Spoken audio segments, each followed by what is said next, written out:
Hi there, it's Rob Anderson with DollarMoves. I'd like to welcome you to another video.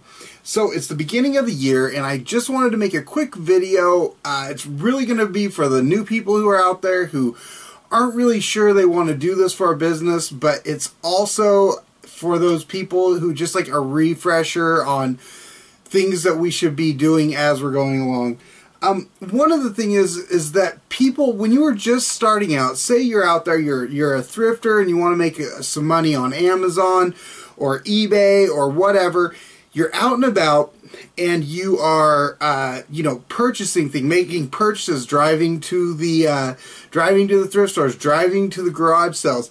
There are so many things that you can do that can be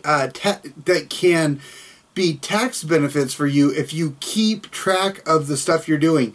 Now, you may in the beginning think there's, I don't know what's going to happen with this. I'm not planning on doing this as a business. And, you might just want to be doing it as a hobby.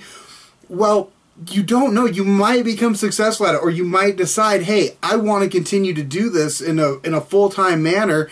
And when you get to the end of the year, if you don't have this information, then you can't use it to offset your taxes. So some of the things that I'm talking about are anytime that you buy products for your business, if you're buying, you're paying for shipping, if you're buying your boxes, any product that you buy, any tape, any type of learning stuff that you buy, like the stuff that I recommend on this channel, if you purchase that, keep records of it. Have the receipt nearby.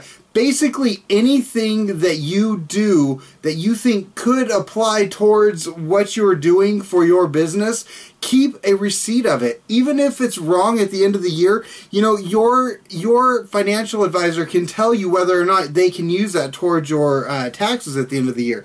So another thing that is huge is to do your mileage. When you are driving, you get 55 cents, I believe it's 55. It may have changed this year, I'm not sure.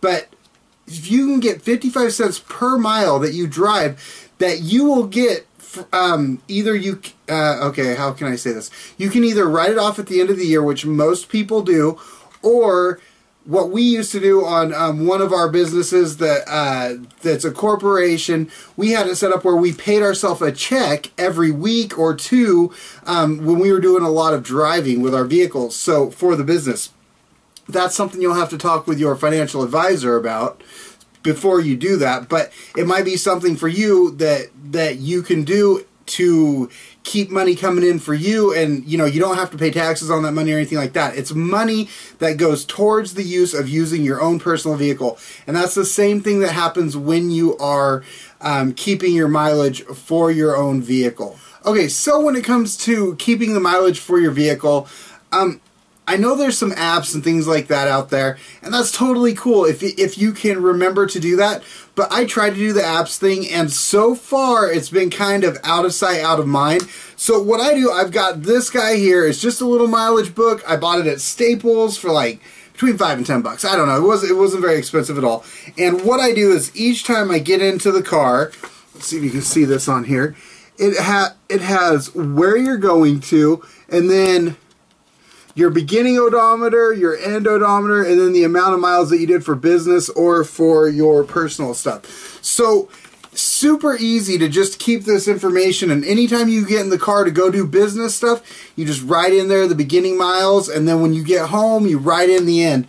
And, it starts adding up really quick. If you think about it, 55 cents per mile, every 2 miles that you're driving is $1. So that can either go against what you owe in taxes at the end of the year, or if you can work it out and get paid for it from your business right then you have cash that's freed up for you. So I believe it was Robert Kiyosaki in Rich Dad, Poor Dad that talked about the importance of having a tax planner. And for me, that's my CPA. I go to him, I talk with him about, what can I do to, to lessen the burden of my, I guess my tax burden. And there are so many things you can do. Other stuff is shelving. In my other business, we needed a storage spot. And my brother and I, we own a duplex. We live on each side of it. And one thing that we decided to do was, instead of having a rental, like renting a storage spot, we looked into getting a shed, and we were like, you know, maybe we could personally buy the shed and then rent it out monthly for that business, and so it would improve the house, you know, because we got a shed now on one side, and then we're also getting the income from the business. But anyway, what we ended up doing was the business actually just purchased the shed, so at the same time made the house worth more because there's a shed attached to it. So, you know, just thinking of things like that, ways that you can improve your lifestyle, and at the same time you're able to write off stuff, and you know, so I'm not just bleeding out money to a storage place. We have a shed now too, so when the business was done using that shed for storage, there's a shed there. So, you know, start thinking in that kind of direction. If you have your own land or your own house and you could build a shop that you could use for your business, you know, I would, again, talk with your tax advisor, but I'm just throwing the ideas out there, you know, and like I said, shelving, all kinds of things. So anytime that you spend money on your business, just keep the receipts, and that way your tax advisor can tell you at the end of the year. So again, I know if you're brand new, you might be going, man, I don't know. I don't know what's going to happen with this. That's so far down the road, and who knows if this is going to work or not. This is just a hobby.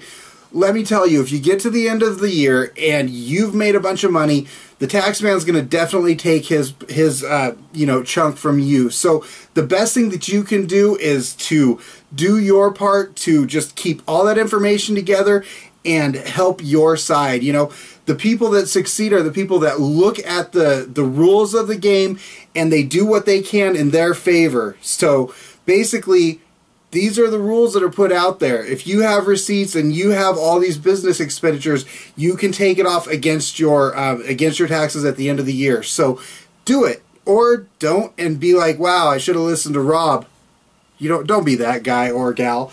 Okay, so again, also, if you are starting out new and you're looking to do this more full-time and you want something to show you how to do like FBA or whatever, I recommend Jessica LaRue's video-based ABC Amazon Bootcamp course. And yeah, you know, again, like I said, any of these learning things, anything, if you're doing Audible or you're out there buying books, you know, business books, just keep receipts for everything, because more than likely you're going to be able to write it off. But again, her group is awesome. You get the Facebook group where there's a ton of people in there helping each other out. And so, yeah, it's just a cool thing. I just want to throw it out there for the people that are like, you know, this is kind of a hobby, but I'd like to do, you know, to make it more. That might be the thing that can help you to take it to the next level. So, one other thing too, actually, when I was talking about the vehicle mileage things, some of the things, I believe the basic sales bookkeeping spreadsheet, that actually has a mileage thing. For me, I felt it was a little further because you could just write it down. You don't need this book. You could just write it down on a notebook or whatever. But it has that information, so you put it right there for your tax person. And then also on Inventory Lab, they have an area for the mileage too. So anyway, yeah, do what you can to take care of your side so that you can have the most tax benefit at the end of the year.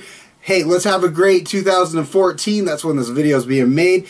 And so, yeah, get out there and make some money. All right, you guys, I hope you enjoyed the video. If you like what you saw, please go ahead and thumbs up and positive comments down below. You can go ahead and subscribe right here.